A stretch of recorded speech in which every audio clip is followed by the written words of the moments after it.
Hello, family. Welcome back to Dark Woke, your direct link to all things politics, comedy, and culture. I am your host, Janaya Future Khan, champ yapper and frequent nuisance in the activist and comedy worlds. Let's get dialed in. But just before we jump, Dark Woke is a self-funded, self-produced show. We're on Patreon/Dark Woke. I am so grateful for all the support and for you just taking the time to listen. Okay, I am so sorry that I missed an episode. I woke up on the day that I was going to record, and something was wrong with whatever illness that I'd been fighting. It went into my brain and my face, and everybody who saw me said, ugh. So I was like, great, I'll get in front of this. What I'm going to do is I'm going to take some NyQuil in the day, right? And I'm going to sleep for 5 hours, and I'm going to wake up and I'm going to record the show. So I took it at about, 5 p.m. I slept for 16 hours. I fell asleep at like 7 because it took a while to hit.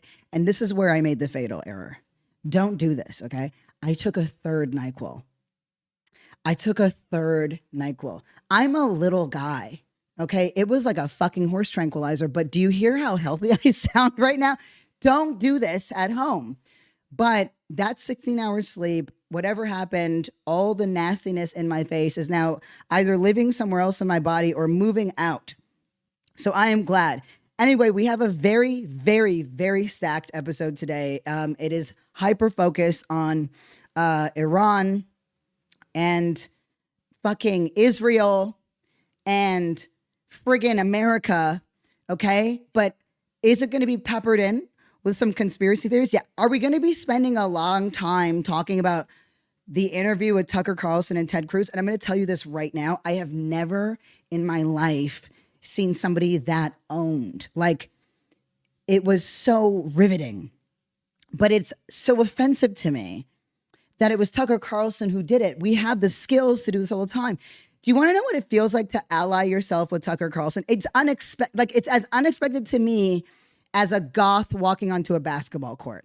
It's like, it's not that you didn't know, like, you never thought about it. You never thought that you're going to see that Hot Topic fit playing ball, right? Down at Venice Beach. You didn't think that. You didn't think that you'd hear the squelch and slide of Doc Martens, right? On a concrete court floor. You don't think that. You don't think that you're going to see, right? Sweaty eyeliner. It's just not where you go. That's how I feel about this. Okay.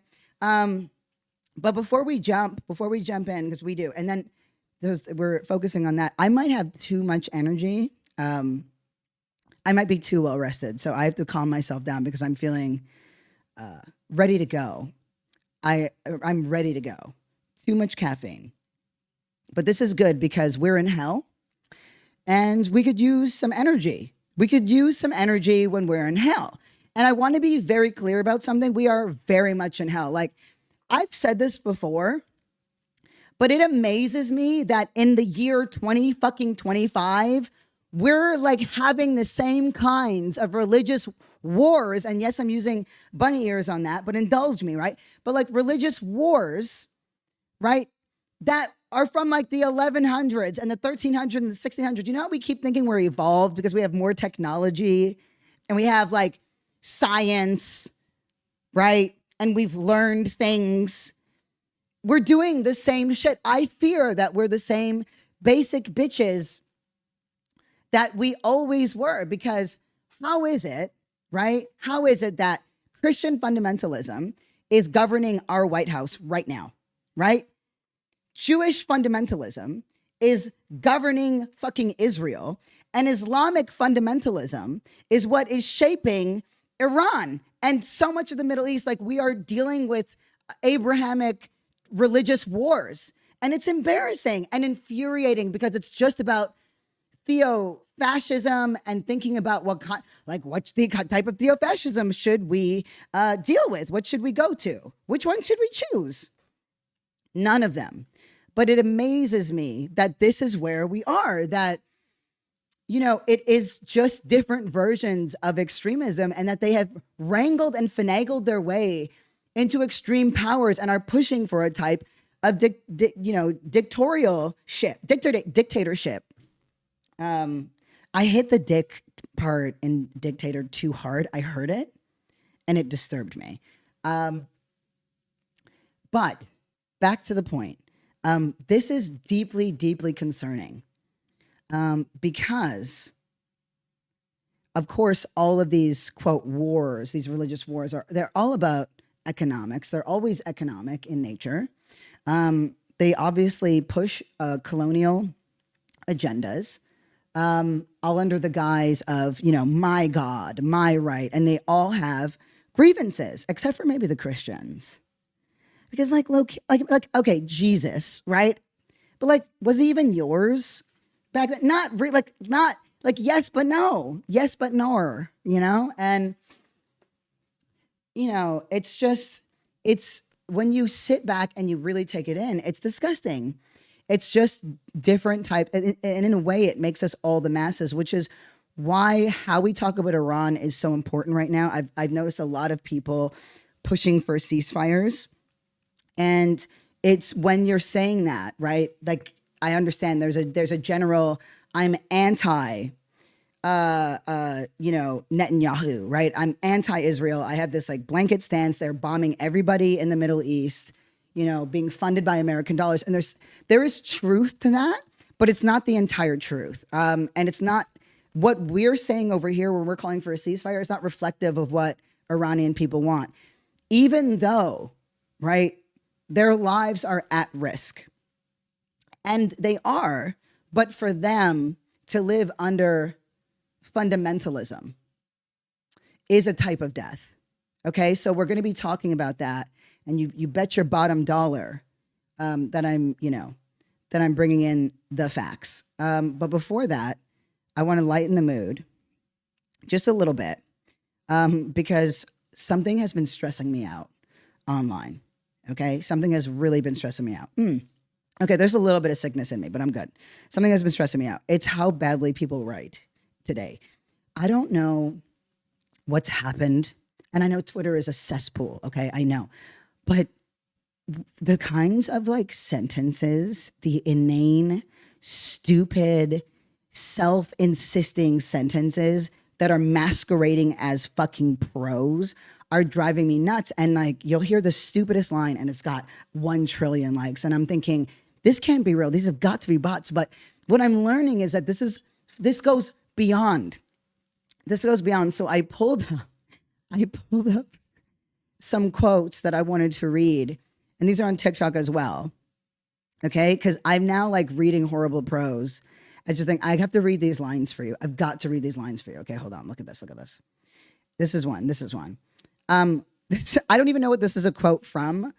I don't know where any of these quotes are from. It could be fucking fan, but this one has 13,000 hearts. And that was days ago. It's so much more. There's 13,000 likes. Okay. For when the flowers have wilted, as will my love, but it will always come back, sometimes in a year, sometimes a decade. Are you fucking kill me right now? Take my life. I don't want to be here anymore. How is that? Okay, here's another line. Both of these that I'm about to say, one is from this book, The Sun Being James. I don't know what that means, but this one has 8,500 likes. Listen. I guess this is a character. Okay, but listen. Regulus Black. I think that's his fucking name. Okay, Regulus Black was born a few minutes after sunset, because for his whole life, he was always destined to miss the sun by a little bit. I will take us all out. I will take us all out right now. This is so unacceptable. Here's another one that has closer to 9,000 likes.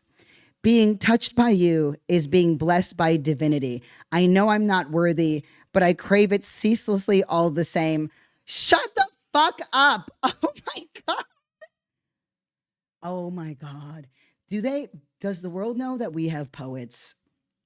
We have actual poets. We have people who I go on poetryfoundation.org when I can't think of something, when something is stuck in my brain, because they curate a new set of poets. They have great editorials and interviews, and it's all free. And, it's a great way to not fucking talk to Chat GPT, which, by the way, There's now empirical proof that that shows, thank you MIT, that it makes you fucking stupider. But let me just leave you with this.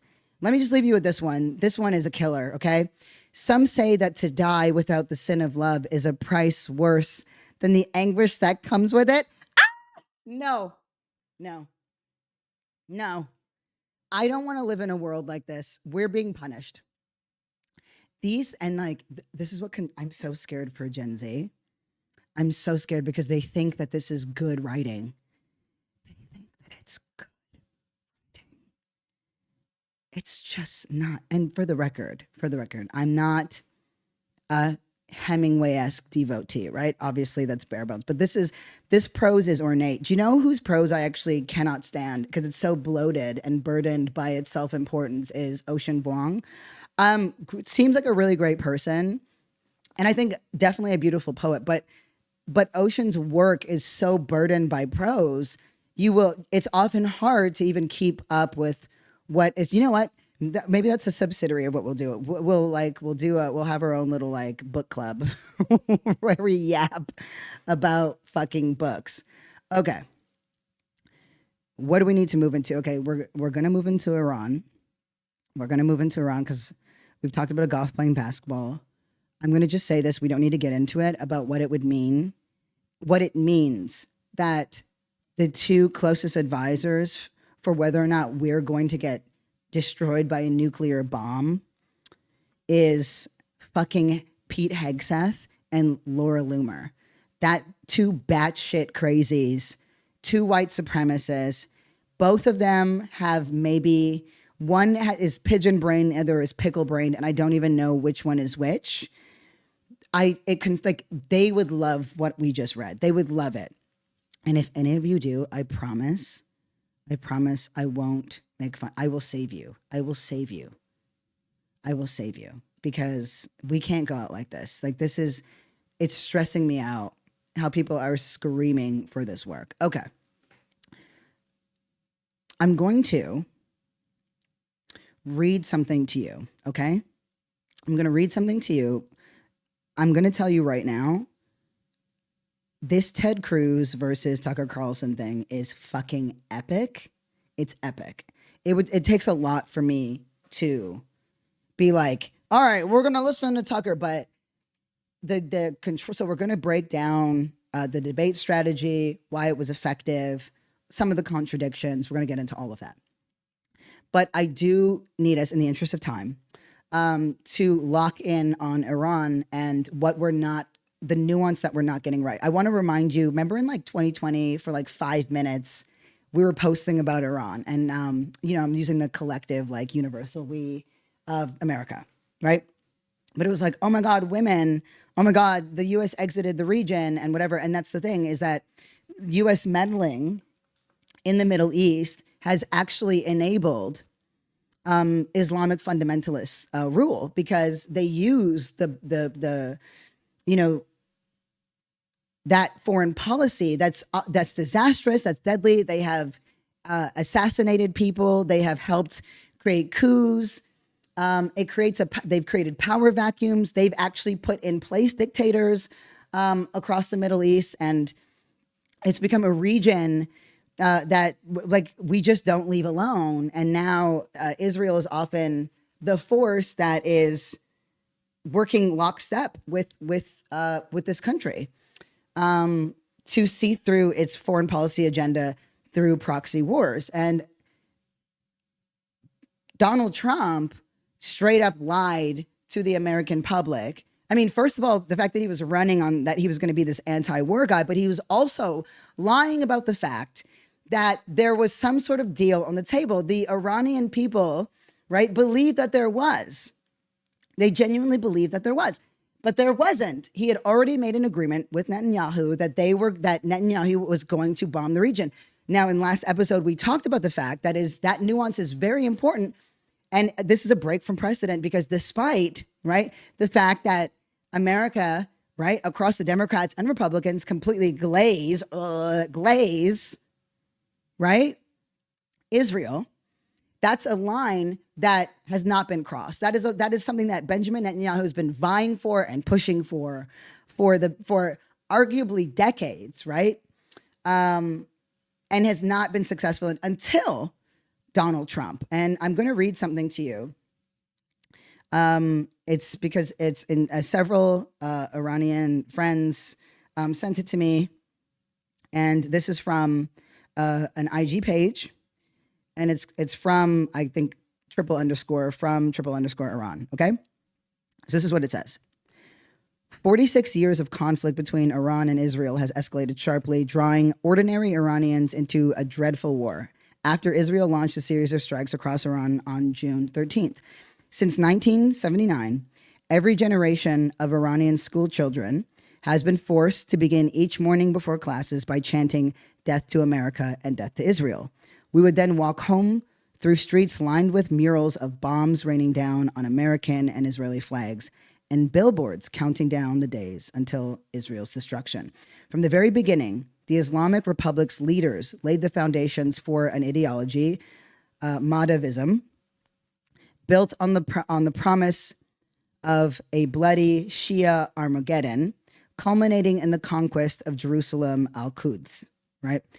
Decade by decade, they pushed this vision forward, feeding it with lives across the so-called Shia Crescent: Iran, Iraq, Syria, Lebanon, Yemen, and Palestine. So that's that Shia Crescent. Their wartime slogan during the Iran-Iraq conflict said it all: "The road to Quds," that's Jerusalem, passes through Karbala. To this day, the regime's overseas military wing is named the Quds Force, a constant reminder of this grim ambition. While they amassed ballistic missiles and funded militias from Yemen to Gaza, they left their own citizens destitute and their country's roads, schools, and hospitals in ruin. For 46 years, the regime has drained away Iran's wealth and its children's future, all in service of a war-hungry ideology that ordinary Iranians never asked for. Meanwhile, we have lived under a suffocating Islamofascism that enforces its so-called moral code at gunpoint, crushing dissent with prison, rape, torture, or the noose. And now, as they drag us into fresh conflict yet again, there is no plan to protect us, no shelters, no defenses, only the supreme leader himself, hidden below ground like the rat he is, safe in his bunker while millions are left to fend for themselves. First and foremost, we pray for the innocent victims of this war, those in Iran and across the region who have paid the price for the ambitions of a regime they never chose. May their suffering never be forgotten, and may it strengthen our resolve for a free Iran. Okay?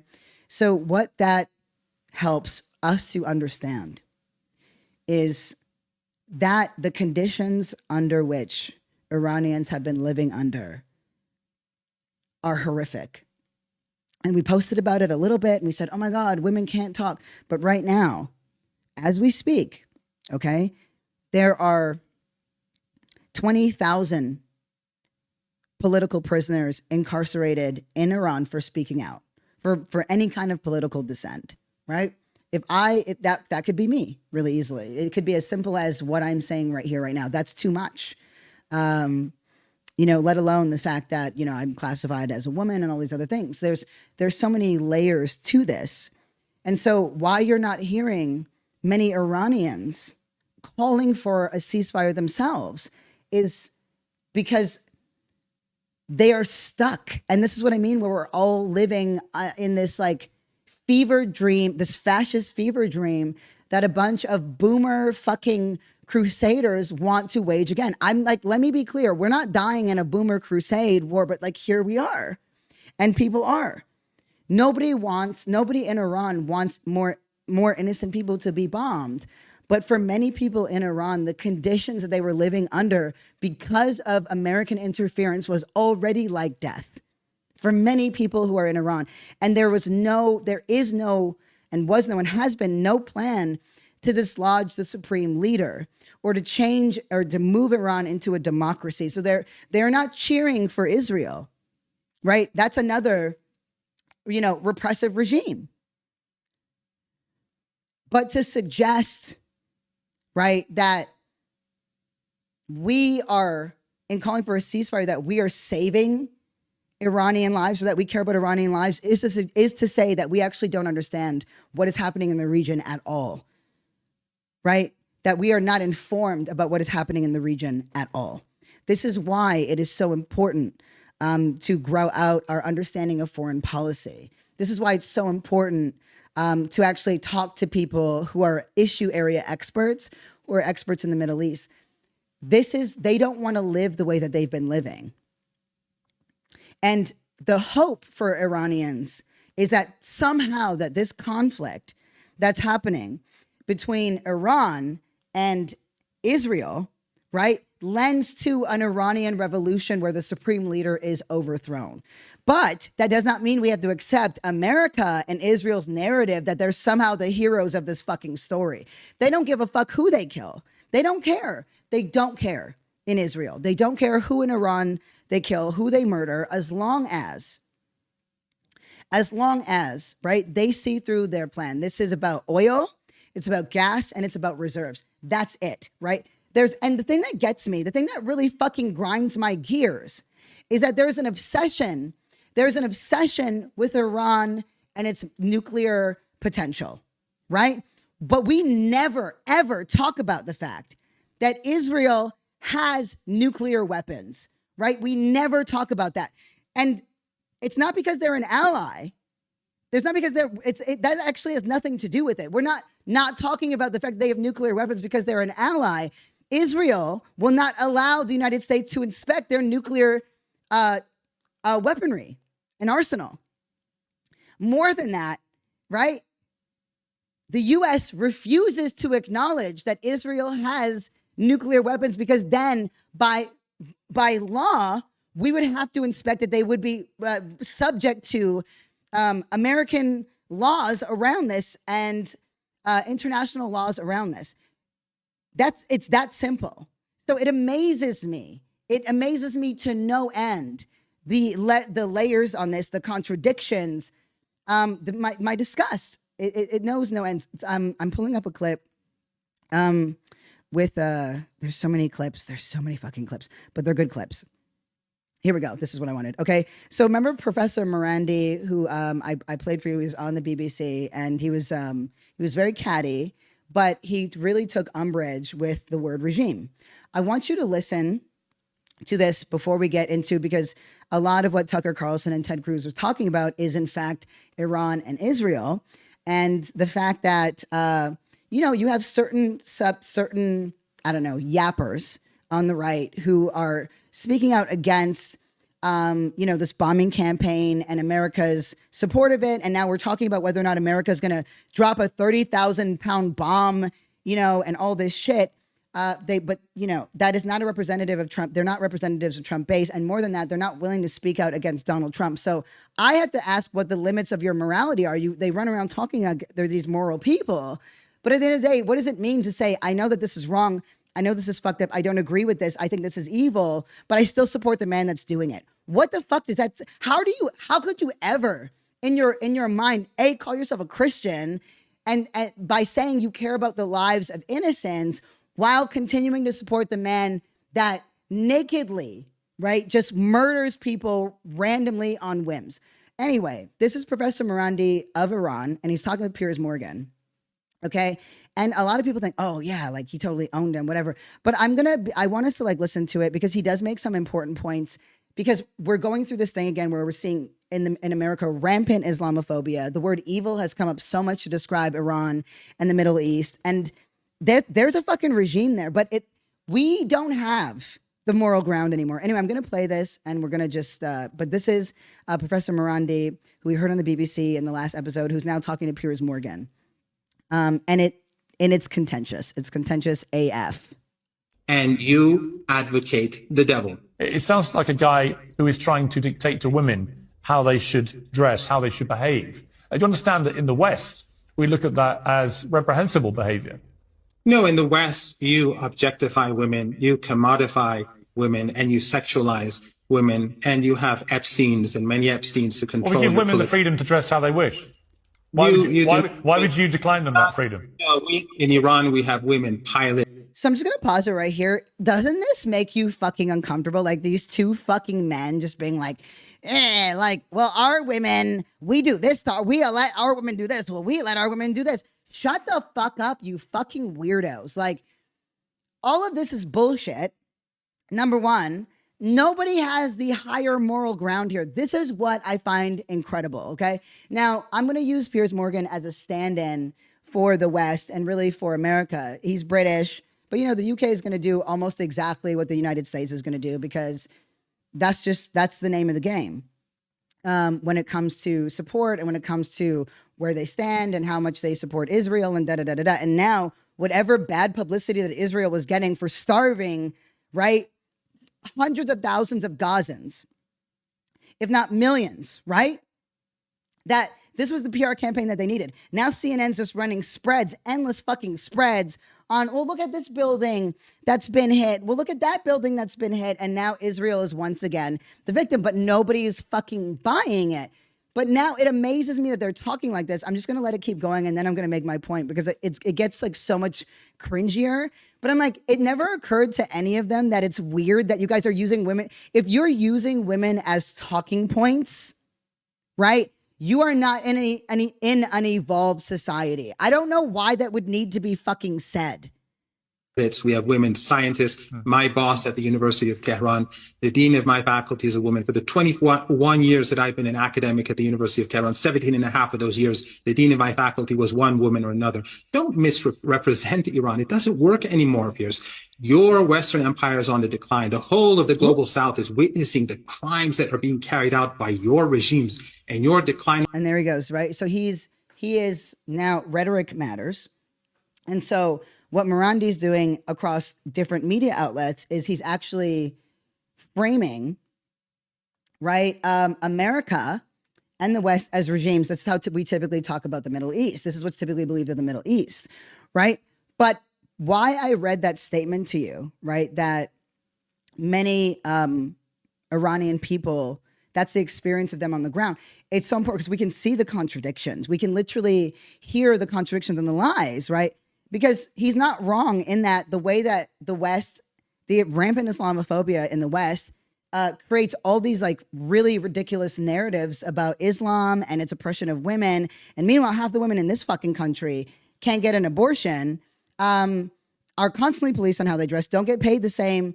There's so many other layers to it, right? But at the same time, like this is the Islamic regime. We're now living in a Christo-fascist regime that is in the early stages of its development without the pretext of democracy. And so this is a moment where typically the West would say, well, we have this higher moral ground.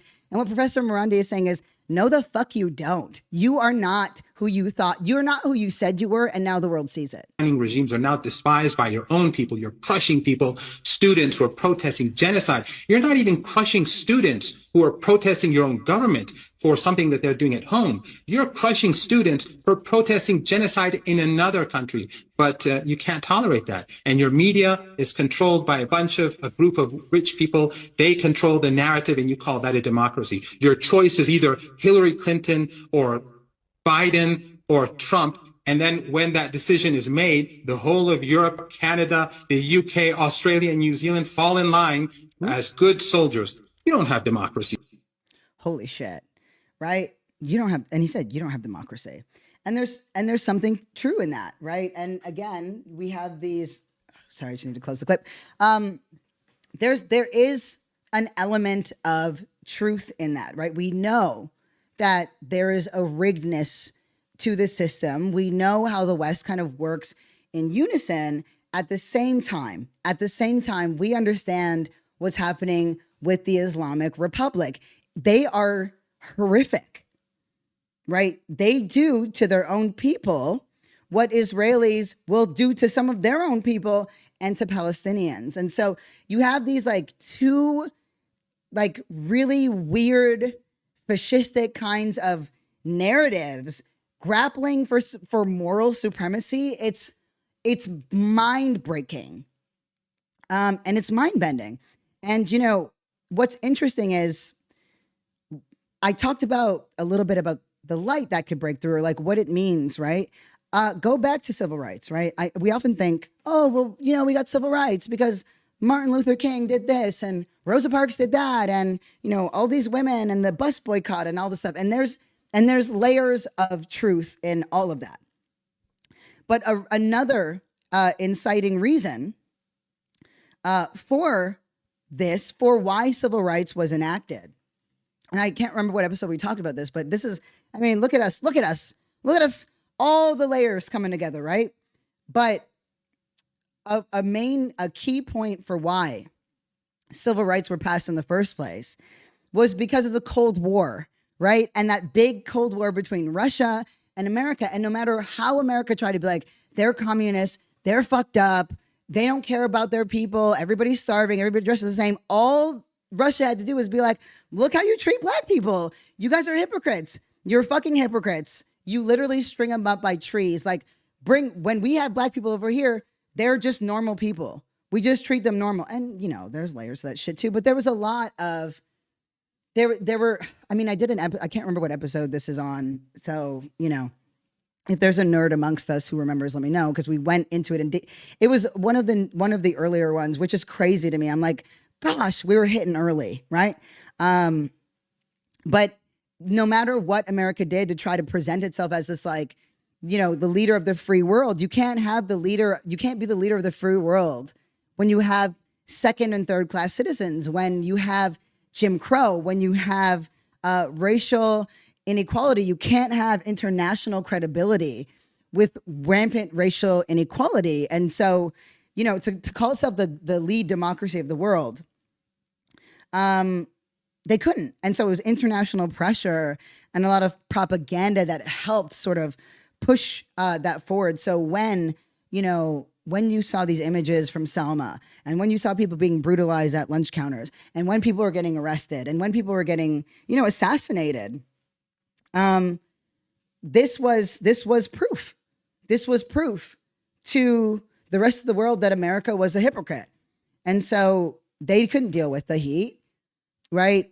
The constant and fearless work of freedom fighters, black and white and everybody in between, Japanese, all these folks, allowed for that public pressure to mount, for that international pressure to mount, because there were these, overlaps, right? Civil rights, leaders saw and recognized an opportunity in the Cold War to highlight their causes and leverage that international attention. And it worked, right?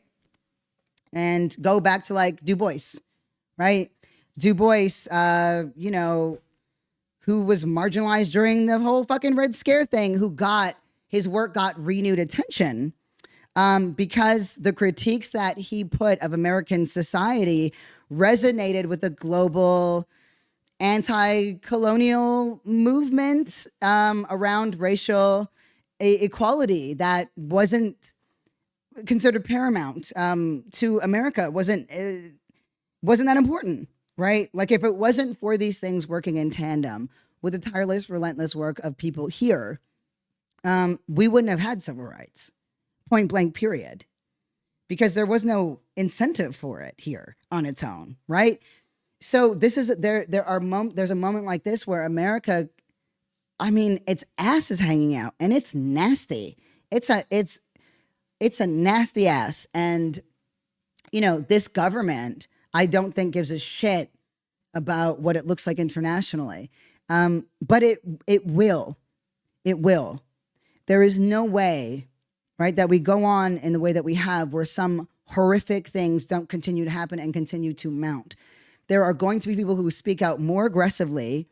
Like, do you think a leader, a speaker for Iran, they weren't talking like this before. They were talking like this in their own media, but I learned things even from our last episode. Remember, I don't think most of you listen, and I know the YouTube goes up when it goes up, but I showed a video, I think, of a woman in a news station, in a broadcast station, that ran out of the studio, and then the studio was bombed. And then I had a friend who is Iranian be like, that woman that we were like, oh my God, that woman has apparently been a center force in identifying, quote, traitors to the Islamic regime.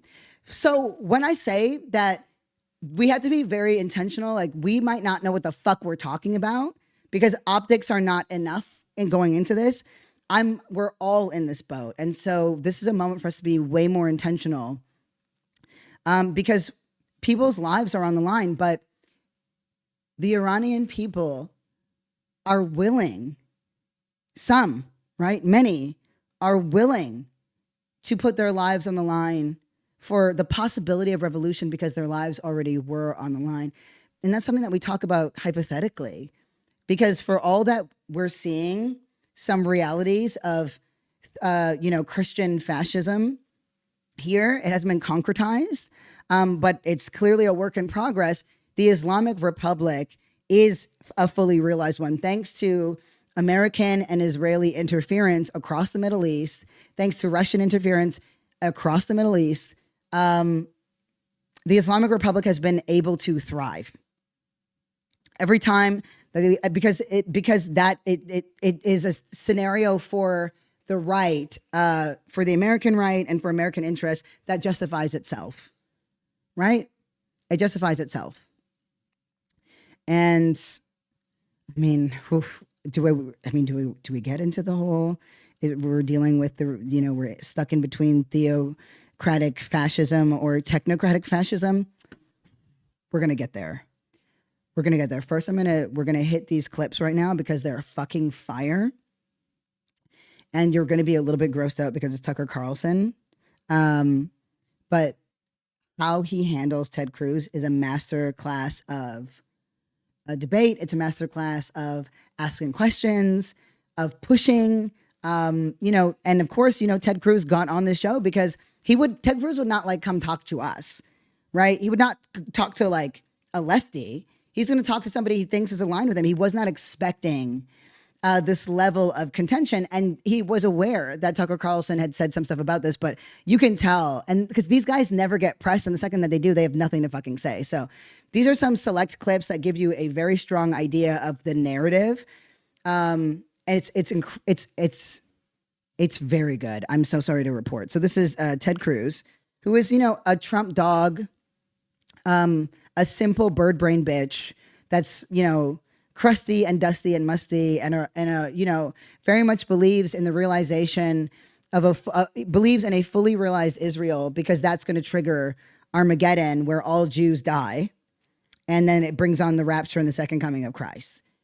This is a person who genuinely believes that, like a lot of the people on the right do.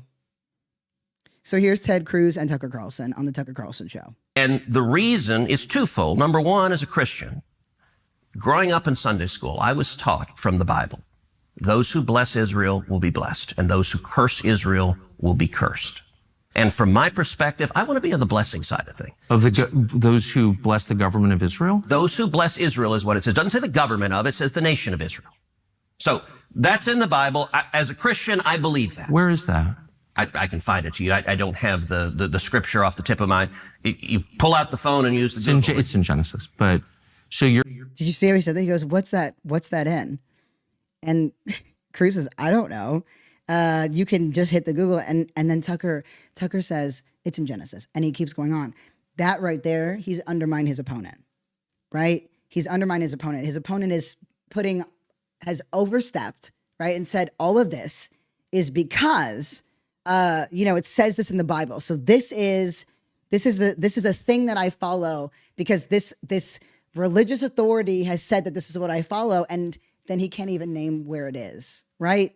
Immediately loses ground. You're quoting a Bible phrase. You don't have context for it. And you don't know where in the Bible it is, but that's like your theology. I'm confused. What does that even mean? Tucker. I'm a Christian. I want to know what you're talking about. Okay. Where does my support for Israel come from? Number one, because biblically we're commanded to support Israel. But number two, hold on. I'm not holding on. Hold on. You're a senator, and now you're throwing out theology, and I am a Christian, and I am allowed to weigh in on this. We are. Okay, anyone can weigh in on it. But did you hear that? He goes, no. You said that you're commanded to do so, and then your second thing was going to be political, but you're a fucking senator, right? Commanded as Christians to support the government of Israel? We are commanded to support Israel. And what does that mean, Israel? We're told those who bless Israel will be blessed. But hold on, define Israel. This is important. Are you kidding? This is a majority Christian country. Define Israel? Do you not know what Israel is? That would be the country you've asked like 49 questions about. So that's what Genesis, that's what God is talking about. The nation of Israel, yes. And so is that the current borders, the current leadership? He's talking about the political entity called Israel? He's talking about the nation of Israel. Yeah, nations exist, and he's discussing a nation. A nation was the people of Israel. Is the nation They're the God's descendants of referring Abraham. to in Genesis, is that the same as the country run by Benjamin Netanyahu right now? Yes. It is. Okay. And by the way, it's not run by Benjamin Netanyahu as a dictator. It's a Democrat. It literally is. Oh my God. The fact that he even said that is such a fucking tell. My boy is sweating. It's swamp. It's swamp under that ill-fitting fucking suit. He's country a that dictator. elected, He's the prime minister. Right. What? But just like, America is the country run by Donald Trump. No, actually, the American people elected Donald Trump. The same principle This is there. silly. I'm talking about the political entity of modern Israel. Yes, and that is You believe Israel. that's what God was talking about Yes. in Genesis. I do, but That country's existed since when? for thousands of years. Now there was a Literally 1948, babe. time when it didn't exist, and then it was recreated just over 70 years ago. I'm saying, Okay. I think most people understand that line in Genesis to refer to the Jewish people, God's chosen people. That's not what it says. Okay, Israel, but you don't even know where in the Bible it is. So I don't know if we can. I don't remember the scriptural citation. So you see how he circled back again to you're speaking on this like you're an authority to interpret the Bible and you don't even know where it is. So he's using that as a means of undermining. Here he is. It's very simple in that first clip, right? In the first couple of seconds where he says, "Do you even know where it is?" And he says no, and then they move on, and Tucker goes, "Well, it's in Genesis, so whatever." And then, but it's something that he can keep picking at. He can keep picking at it, and it irritates your opponent, and it suggests that they are not they're not an expert on the materials. So this is a person who's like, I'm a Christian. I'm interpreting the Bible this way. I'm interpreting scripture this way.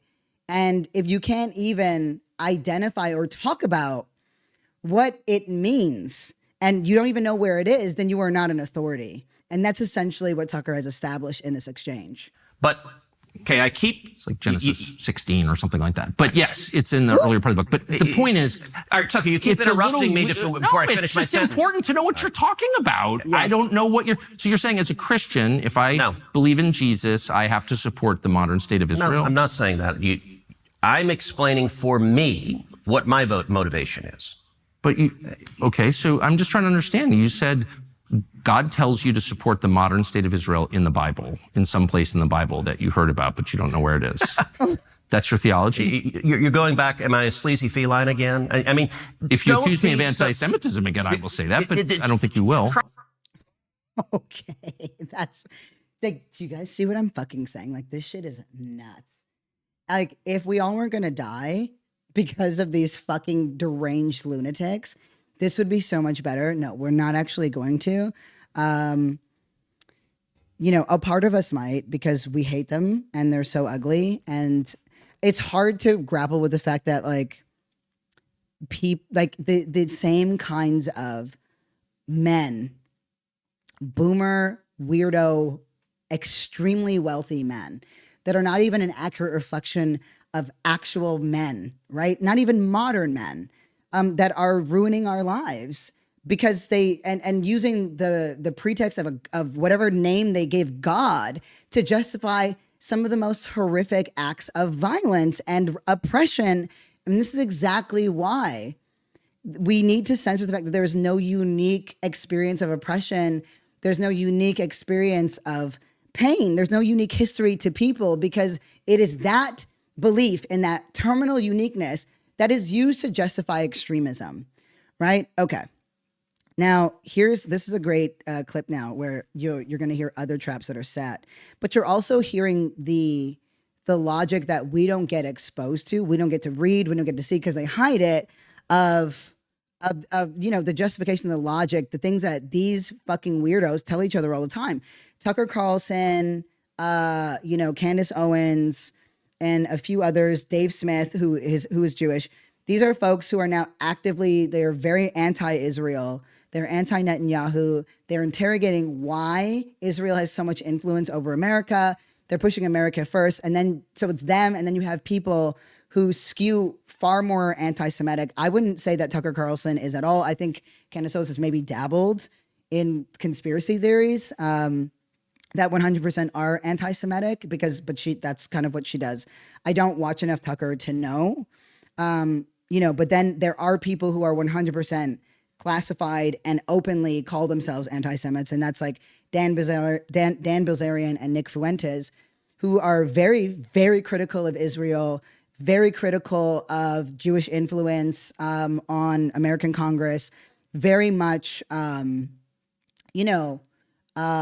very, very much into America first. But the problem is, right, that they're not wrong in the two key areas of their argument, right, which is that Israel is committing acts of war crimes and genocide funded by American dollars. And number two, that there is a major Jewish influence, right, on American Congress. Now, where they get wrong is that can very easily be assumed to be a reflection of Jewish people in America.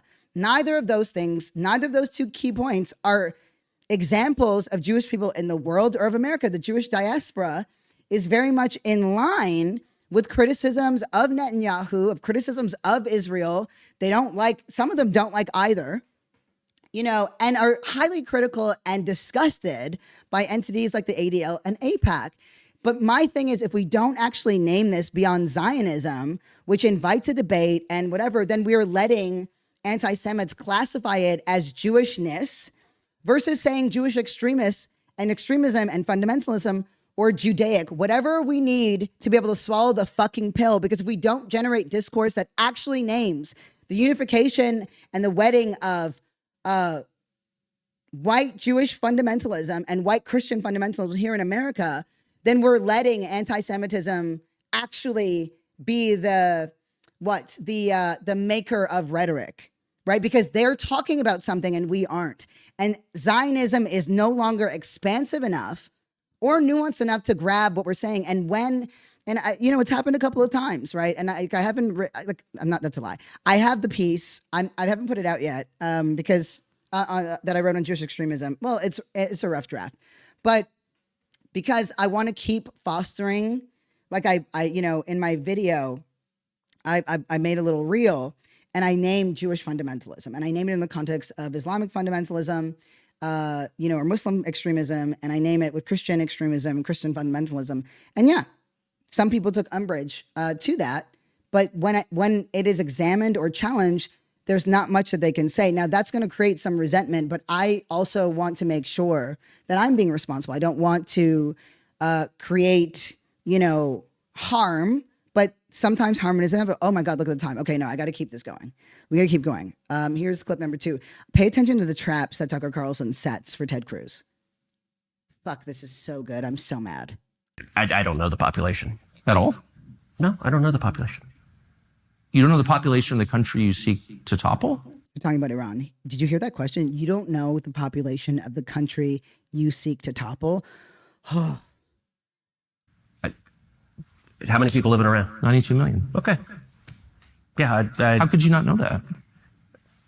I don't sit around memorizing population tables. Well, it's kind of relevant because you're calling for the overthrow of the government. Why is it relevant whether it's 90 million or 80 million or 100 million? Why is that relevant? Because if you don't know anything about the country... I didn't say I don't know anything about Okay, what's the ethnic mix of Iran? They are Persians and predominantly Shia. Okay, For the record, there are like over 70 different ethnicities in Iran, to be fucking clear. Okay. You don't know anything about Iran, so okay, I am not the Tucker Carlson expert on Iran. You're a senator who's calling for the overthrow of the government. You're the one who don't know anything about the country. No, you don't know anything about the country. You're the one who claims they're not trying to murder Donald Trump. You're the I'm one not saying that. who can't figure out I'm if it was saying a good you don't idea to kill believe- General Soleimani, and you don't said it was bad. believe they're trying to murder Trump. Yes, I do. Because you're not calling for military strikes against them in retaliation. And if you really believe we're that, carrying out military strikes today. you said Israel was. Right, with our help. I said we. Israel is leading them, but we're supporting them. Well, you're breaking news here because the U.S. government last night denied, the National Security Council spokesman Alex Pfeiffer denied on behalf of Trump that we were acting on Israel's behalf in any offensive capacity. No, we're not at all. bombing them. Israel's bombing them. You just said we were. We are supporting This is Israel. high stakes. You're a senator. If you're saying the United States government is at war with Iran right now, people are listening. Okay. He hit him. He hit him so fucking hard there. Now imagine if that guy from ABC News, right? Remember when he was talking to Trump and he was like, this picture is real. And Trump was like, it's fake, it's fake, it's fake. Imagine if anybody on our side came with that fucking energy. And, I say our side, I don't mean that literally because our side literally would. I mean more like legacy media, like this type of, this level of engagement is something that we're often denied. I doubt that Ted Cruz will ever do this again, but it's what the people are owed, right? It's what the people are owed. But let me keep this going because we're on, it's a hot fucking streak right now. I don't know the population. At all? Shoot. No, wait, sorry. I just played that one. Whoopsies. Just pretend. Here we go. This is what we needed. Oh, so good. Okay, there we go. I'm asking about your allegation and the Prime Minister of Israel's allegation that Iran is trying to murder the president. Killing terrorists is a good thing. Killing people who are trying to murder Americans is a good thing. Because if you're America first, you want to protect America. And so killing Osama bin Laden was a fantastic But you don't day really for the believe world. that they're trying to murder Trump, or you? Yes, I do. Yes, I do. Then why aren't you calling for military action against Tehran right now? Because they're not very effective. In terms of hitmen, their hitmen are not very effective. I do think... So they're hitmen, but not the bad kind, the efficient kind? No, they're just... They're just saying. They're a weak country who is on its knees, and I think we need to... Then why are we so afraid of them? Why are they the biggest threat if they're a weak country that's on its knees? Because they're trying... I'm trying to keep track. They're trying to develop... Be a little less snarky. So right there, right? Right there. Cruz broke. Fucking brutal, right? I know, you're right. That is a problem that I have. I'm sorry.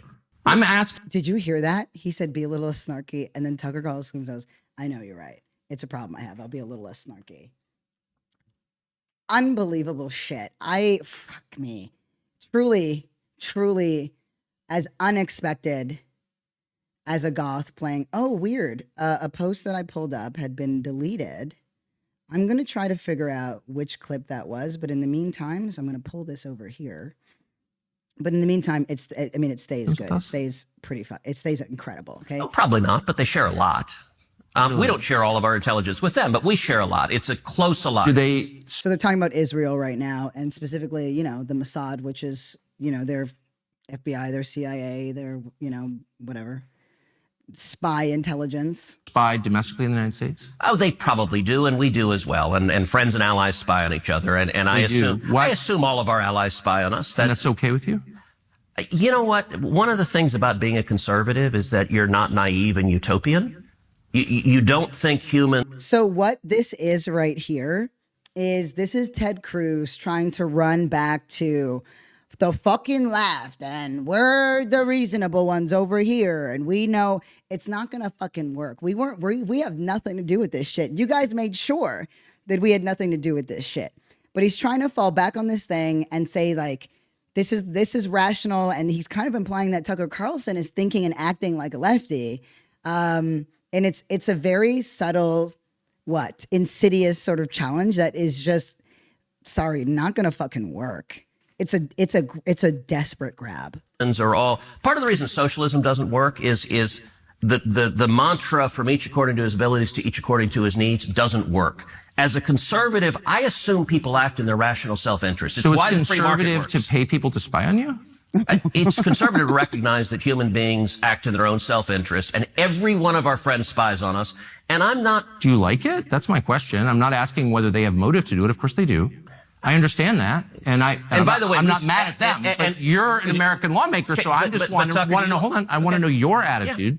you said that your guiding principle, in fact, the only principle, the only criterion. I said guiding, the overwhelming. I wouldn't say only. Is it in America's interest? Is it in America's interest for Israel to spy on us, including on the president?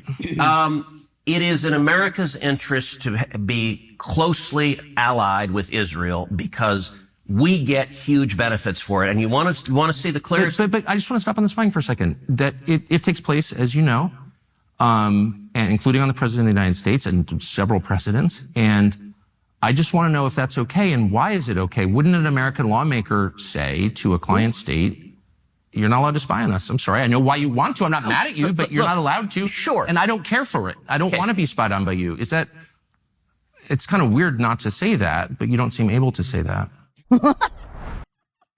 Sorry, oh, fuck me. And here's the thing, right? Tucker has driven,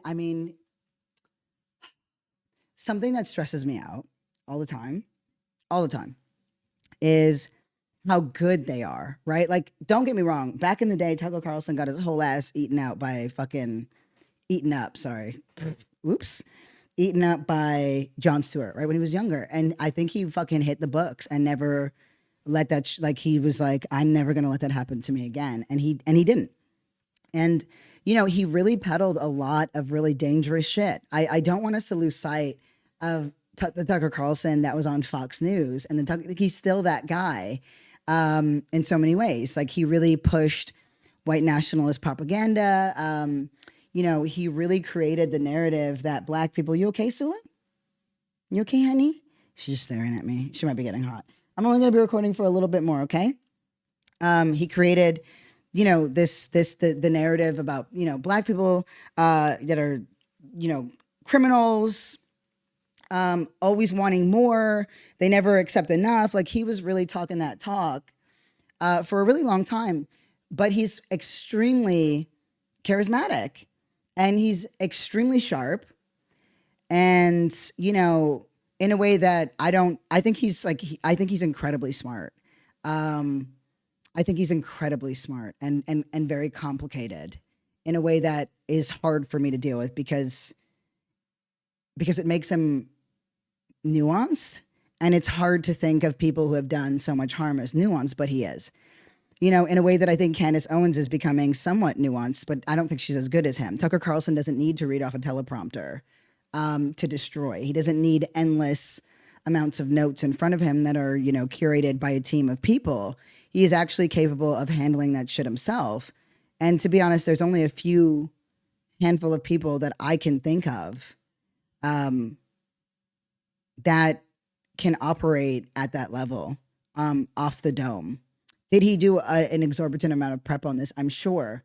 But that's what decades of being on network television, on live television, will train in you. It will train in you an ability to, he's done this for ages. And that's one thing that I think he has over pretty much everybody on the right, is that he's done it for ages.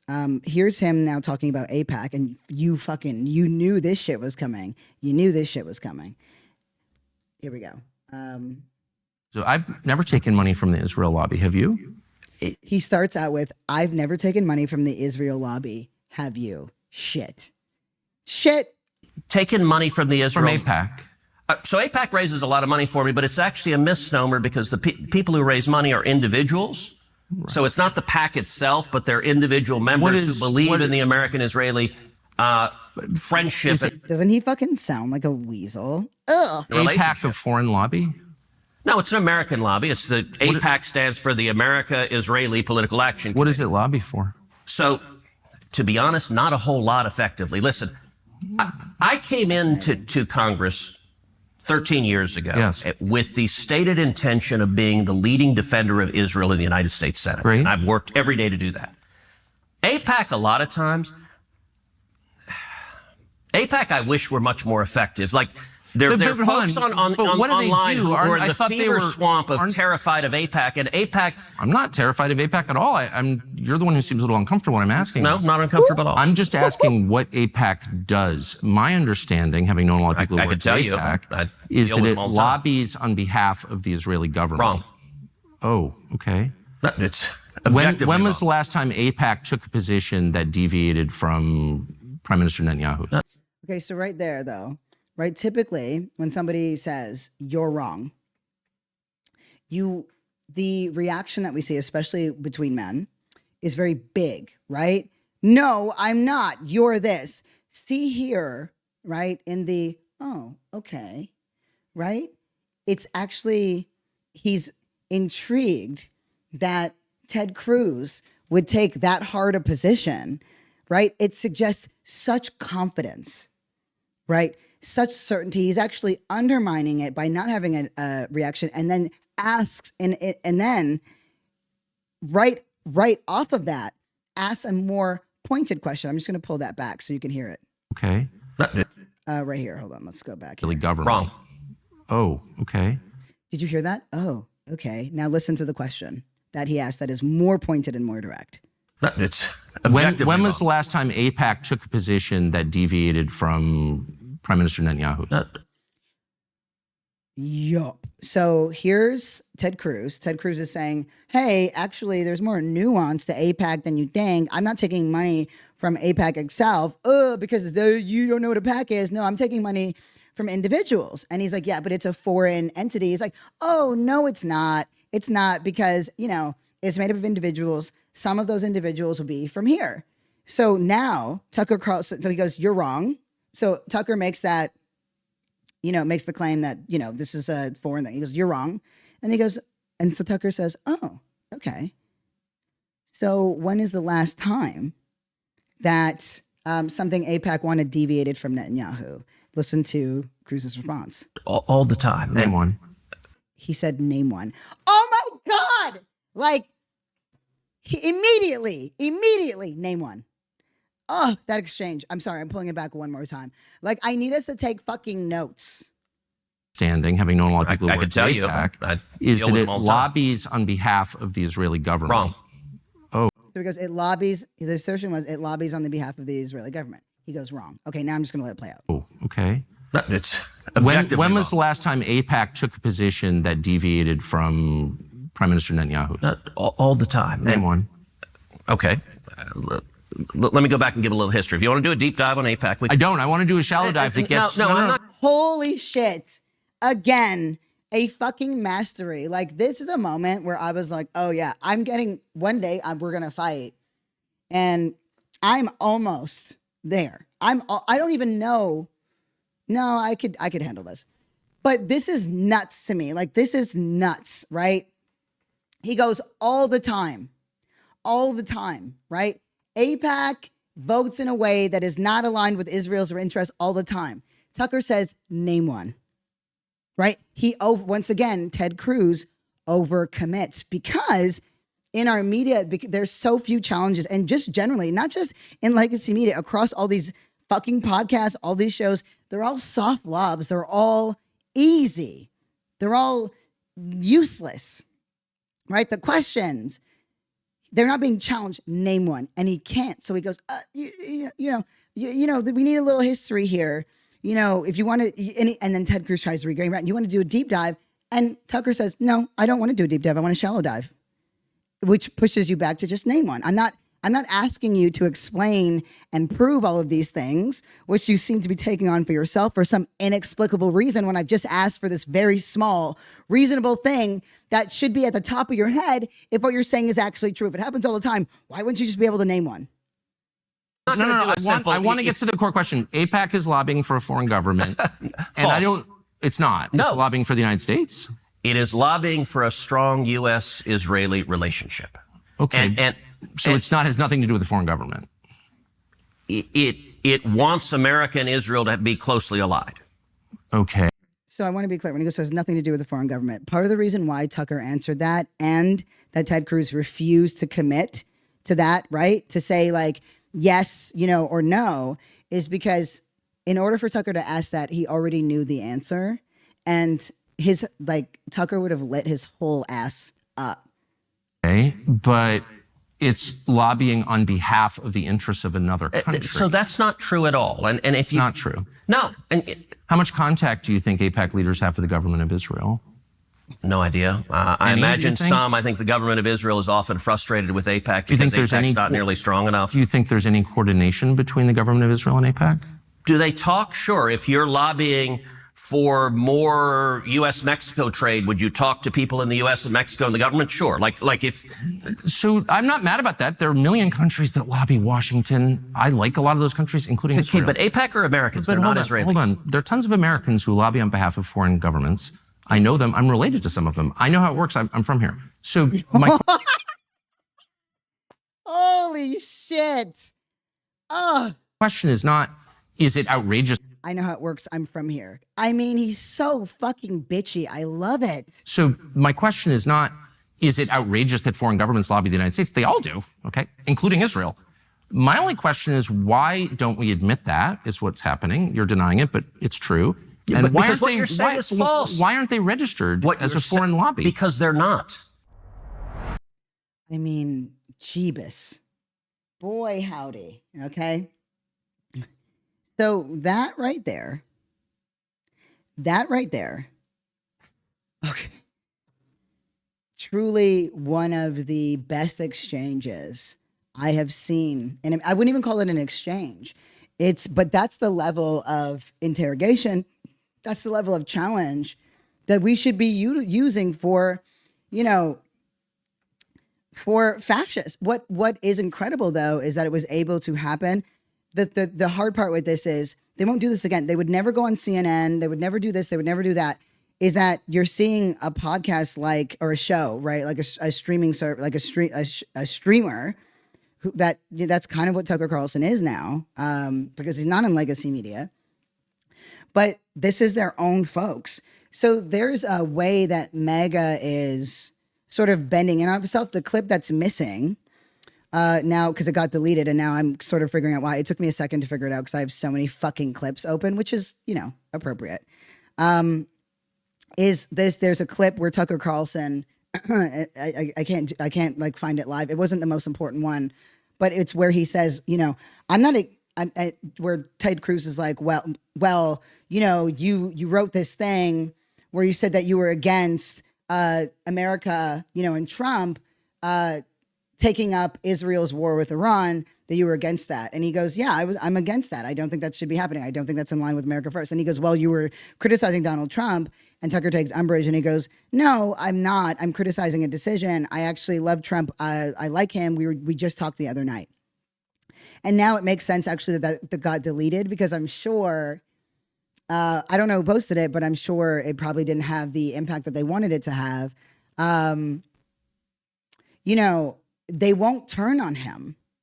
They still, despite, right, the aggression and what could be argued, right, is a level of integrity that we saw demonstrated in this interview by Tucker Carlson in asking these very pointed, direct questions, and rejecting, and dismissing bullshit, which is what we're too often given.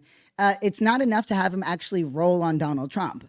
And so it's like, if your country that you love, that you know, that you care about, is being dragged into some fucking crusade that is not in the interest of the American people, and you stand against it, and you know that innocent people are likely to die as a result, you're still going to support the president that's doing that? That's very hard for me.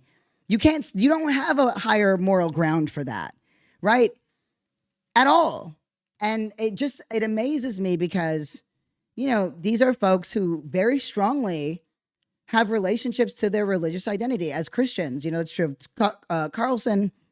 That's true of Candace Owens. But they won't roll on him. They won't roll on Donald Trump. They won't organize against Donald Trump. They won't actively speak out against Donald Trump. They'll interrogate the decision. They'll go after all of his fucking watchdogs. But they won't. And to me, I'm like, what is that? I thought you were only supposed to have this kind of allegiance to God. God is the highest moral authority. And yet you seem to be incapable of holding Donald Trump to the same standards of morality that you yourself believe in, and that you also interpret through God. So it's hard for me to take any of it seriously, right? This guy who's running around, Donald Trump, with a fucking Qatari jet, who's trying to peddle a $499 smartphone that's probably just going to sell all your fucking data back to Russia anyway, right? While he's basically doing all of Russia's fucking bidding. Like, I can't, like, the nothing that made America nothing that America believes about itself, the story that it's sold to the American people for years, nothing is holding true. It's all fucking collapsing in on itself, all the contradictions, and we're seeing it play out in real time. And we're living through it in real time. And that can be very challenging and very complicated and really hard. But in that, truth breaks through, right? In that, heroes arise, right? In that, real reform, real change becomes more possible. As I mentioned, we were reading these things from like 1985. We are not the first generation of people to live within these fucking contradictions. We are the first generation of people with the technology that we have, but that doesn't, maybe that speeds up the process. Maybe that makes it more complicated. Maybe that makes things more visible or nuanced for us, but it doesn't actually change the conditions. Everybody, well, maybe not everybody, but in a contemporary sense, has lived through some version of this. And has been able to see through change. It's our time to make our own imprint, on history. And, I'll be quite frank. The matter of great nations and how they move are not our business. And what I mean is empires are going to collapse on their own time. They're too big. But what we do while we're here is 100% our choice. This is going to be used to, justify all kinds of violence all over the world. We're not even, are we even a quarter? No, we're not even one full year into this fucking madman's fucking presidency. And this is what's happening. You're going to see revolution. If we end up on this trend, it's going to be some kind of revolution. I really hope there's revolution for the Iranian people. I really do. And I think it's possible in a way that I don't know is possible in other places in the world. If at all, I don't know. And I want it. I want it so badly. I want revolution for Palestinian people. I've never met a more resilient, powerful, loving people in my life. And we can't forget them. I want you to think about, like, really in the last 4 weeks. First, it was all trans people, and all you saw was posts about trans people. Then we moved on to Palestine, and it was all starving people in Palestine. Now it's about ICE raids, right? And last week it was all ICE raids and all, the need for migrants. And now it's Iran. We cannot keep leaving fucking people and issues behind. And if we are part of organized work and organization, and if we're doing our due diligence, we won't. And we can't. It's not like we're trading in revolutionary thought for revolutionary aesthetic. Did I get my picture at the weekend protest? And it's not good enough. It's not acceptable. There's some great clips. One, and by the way, the nuclear realization of in Israel isn't me and conjecture. It's a known, well-known secret. But Noam Chomsky also speaks to it, and why the U.S. government and the media never acknowledge Israel's nuclear weapon. I know he's like very ancient. He's my other little matzo ball. But let me see if it translates well, because it's, his voice is pretty shaky, but it's pretty important stuff. It's a very simple way to eliminate any threat of Iranian nuclear weapons. Impose a nuclear weapons-free zone in the region. Right? So there's a very clear way. This is what he said. There's a very clear way to eliminate the nuclear threat of Iran, which is to make the entire region nuclear free. So the question is, why aren't we doing that? With inspections, which work. We know that from the joint agreement.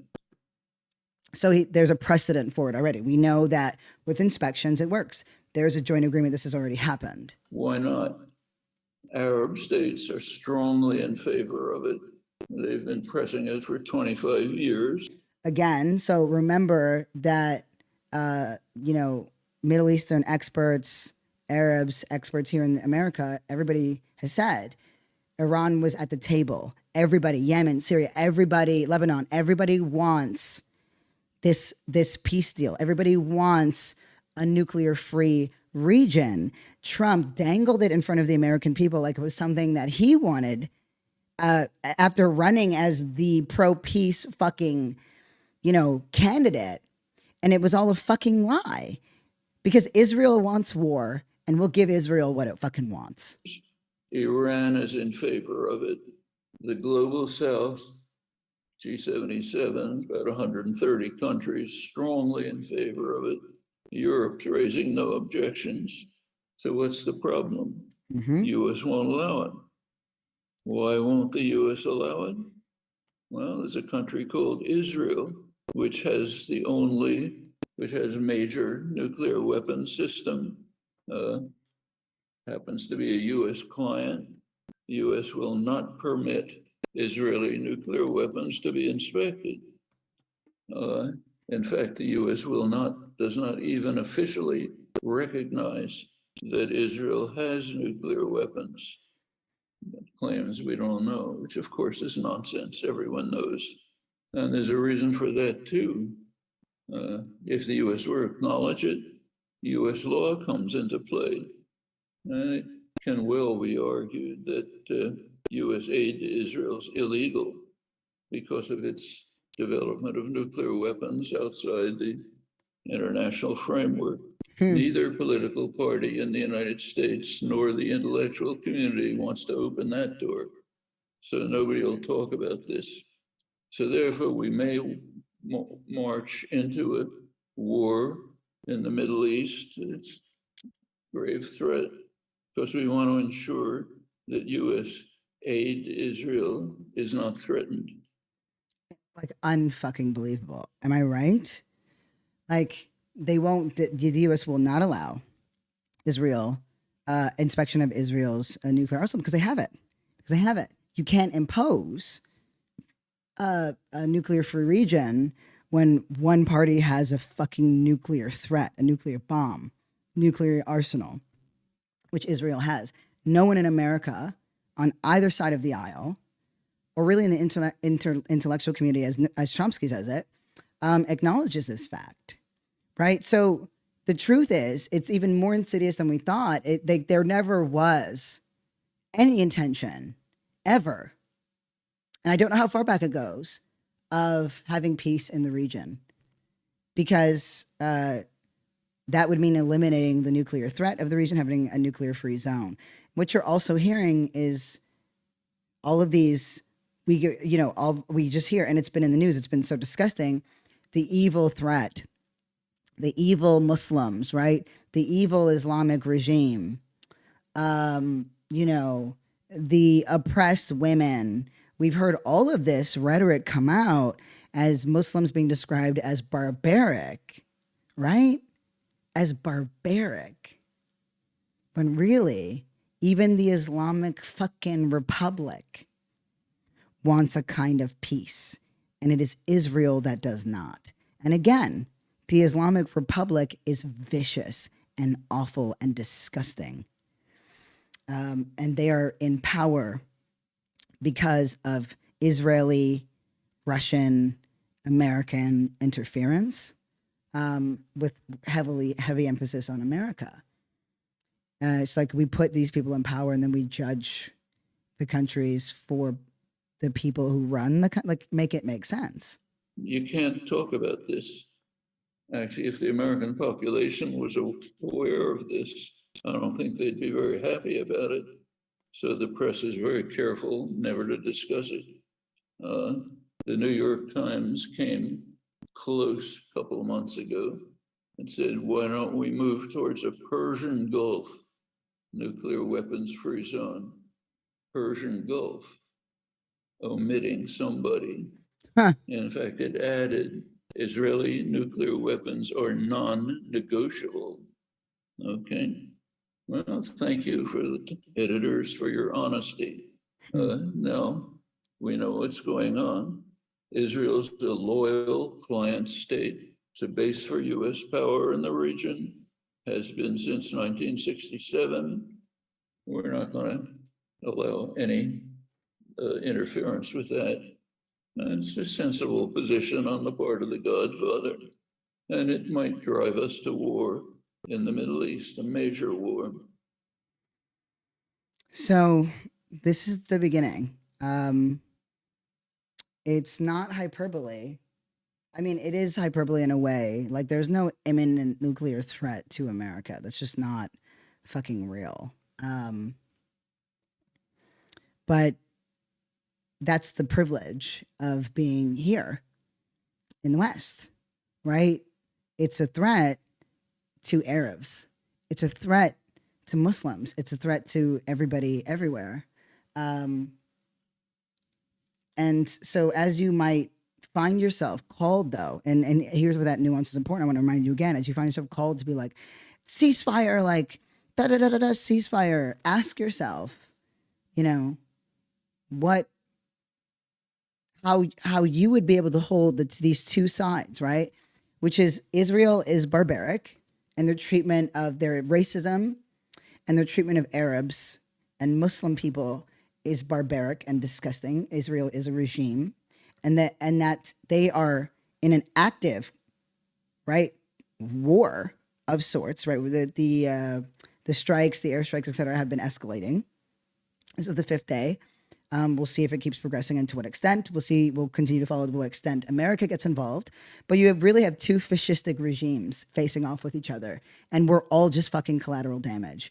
Everybody that is not a fucking religious extremist, right, is collateral damage. We are just the masses.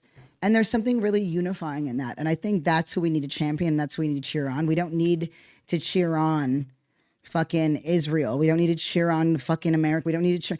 It's about right now. It really is about supporting people, the masses. And it's unbelievable to me that we're here. I'm going to end us with a clip here from Anna Kasparian. She's really irritating sometimes. I know. If you're a the Young Turks, person, you know what I'm talking about. But she really ate it down on CNN. They're trying to bring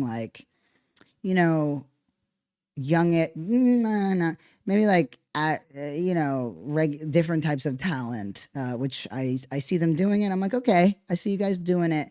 I wouldn't say young. They definitely want a certain type of older, established person. But Anna definitely is somebody more left than you would typically expect to see on a CNN segment, for sure, of any kind. Just play that right here. We've spent trillions of dollars on these regime change wars on behalf of Israel, by the way. And lives. And so many lives were It wasn't on behalf lost. of Israel. It was on behalf of us. You don't remember 9/11? Right. Okay. I remember it very well. Yeah. And I remember I was in the U.S. government. I know worked in every counterterrorism regime after that. change war that we do in the Middle East is because we're under threat here in the United States. But you can't compare. You're comparing the wrong wars. Well, when you have Iraq Benjamin and Afghanistan are not appropriate comparisons. Can I finish my point? Let me finish my point. Sorry. The United States right now is dealing with $37 trillion in debt. We're spending $1 trillion a year to service that debt.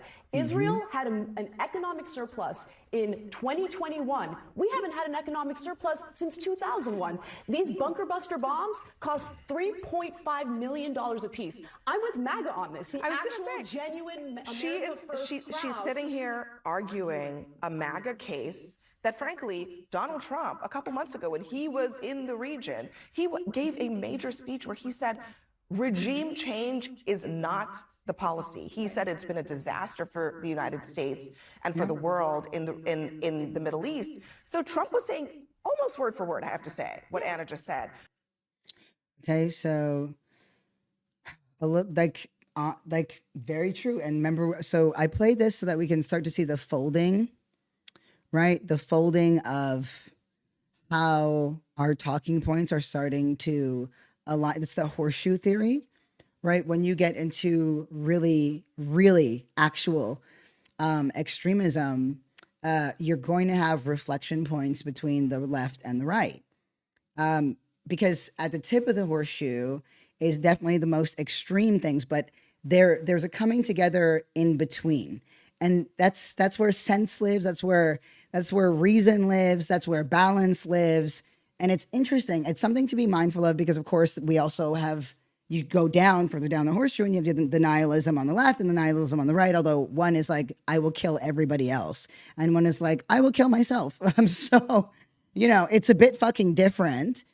But I just want to play this other clip here from the same segment. So this is actually from the night before, but I wasn't that interested in what was going on tonight, to be perfectly honest with you. I think so. I think so. I really think so. I gotta jump in on this because, look, So this is Anna Kesperin again from the same segment. I think this is a problem regardless of what administration is in charge. We should not engage in this war. Look, there's a lot of saber rattling. There's a lot of fear mongering about Iran building nuclear weapons, even though the intel is obviously contradicting. You have Israel saying weeks ago, they shared their intel with the United States and the administration rejected it. Our intelligence community rejected it. They said Iran is not weeks away from building a nuclear weapon. But you want to know something? There are two countries in this whole scenario that do have nuclear weapons. One, of course, is the United States of America. The other, they don't acknowledge it, is Israel. And here we come. Full circle. So they act like, oh, we're just little lambs, and it's such a big threat. Okay, the whole thing about nuclear weapons, the reason why the United States can't allow Ukraine to do whatever it wants against Russia is because they're a nuclear power. It is a deterrent. Ukraine had nukes, remember. Israel doesn't want Iran to have a deterrent. Now, in a perfect world, neither of those countries would have nuclear weapons, but one of them does, and the one that does loves to cry about how it's always under threat while it's bombing Iranian embassies in places like Syria, while it's literally allowing its IDF soldiers to shoot at international diplomats as they're visiting Jenin. Like, are we ever going to at least address the belligerence of the current Israeli government? Also shooting at people in Gaza when they're trying to get aid. That's a full-on genocide. Yeah, exactly. And then Anna goes, that's a full-on genocide with what's happening in Palestine. So there's a shift that's taking place. There's a shift now that, like, CNN would not have aired that under a different time. And I wanted you to hear Noam Chomsky say that this is not being acknowledged. And to be clear, the nuclear threat of Israel is not acknowledged at scale. But it was when you have folks who are more aligned with our politics, you're going to get more truth. That it's partly why Sohran Mamdani, who I saw his girl, by the way, I saw his wife. Only time I'll consider being a third. I swear to God, only time I'll ever consider being a third, because that ain't right. That level of sauce between two people is not right. Like, bro, either I'm a third or adopt me. I don't even know which one I want. I really don't. But, we understand truth, economic populism, economic populist policy. The more clearly people are articulating themselves on the left versus some like reduced version of the right, some diet right bullshit, some neocon bullshit, people are going to want more realness, more authenticity, something that actually offers them something, because we are tired of the same. That's what's going to mobilize our folks. That's where the shift is coming. And so, but these types of cultural shifts that we're seeing, in the media and online, these are good indicators.